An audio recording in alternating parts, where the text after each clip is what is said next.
Hey everybody, it's Mike Hardy and Rick Mount bringing you this week's market update.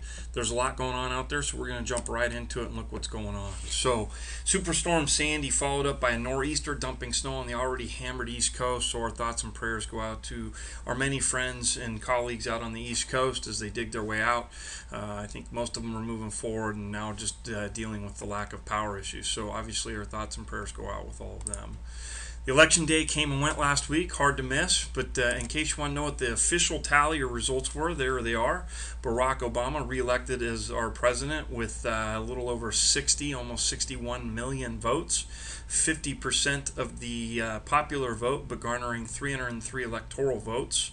Mitt Romney followed closely behind with only 48% of the popular vote, just shy of 58 million total votes. So just around almost $3 million votes separating the two. So very close race overall. Control of the House still stayed in the Republican balance with 233 House of Representative seats to the 193 Democratic seats. And control of the Senate still in the Democratic favor with 53 seats there as opposed to the Republican 45. So what does that mean? Hey, are we headed for a fiscal cliff in 2013? Well, the market sure seems to be reacting to what's going on. But the fiscal cliff, if everything goes according to plan, will cause one of the biggest shocks to the economy since the financial crisis 4 years ago. Policy changes cause federal spending to fall and federal taxes to rise by a combined $607 billion, which is why it's giving rise to the name fiscal cliff.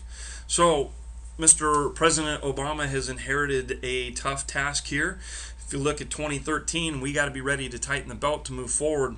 Our U.S. national debt clock as of late last week was a little over $16 trillion. And I don't know if it's like you or me, $16 trillion is hard for me to contemplate.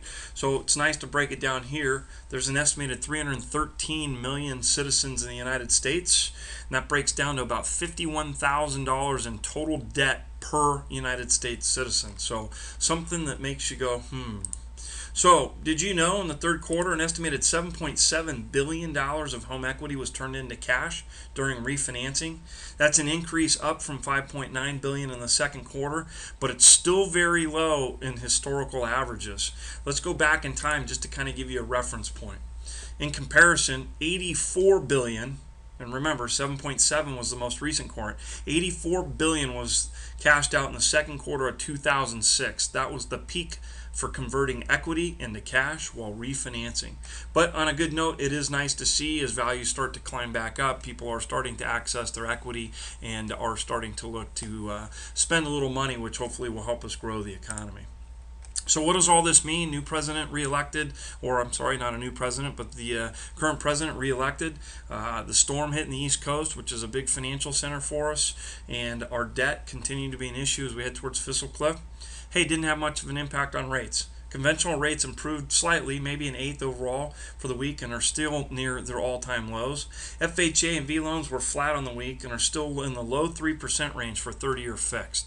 Just think about that, low 3% range for 30-year fixed. I've been in this mortgage and lending industry over 20 years, and when I got into it, rates were coming out of the double digits for some perspective. But it's difficult to imagine them getting any lower, causing many people to wonder if they should consider their forever refinance or consider moving to their forever home with the prices beginning to trickle back up but still being very affordable combined with the all-time low interest rates. So there's your brief market update. There's a couple things on the horizon as we move forward, but we look forward to serving you along the way, and if we can help, give us a call. We'll talk to you soon.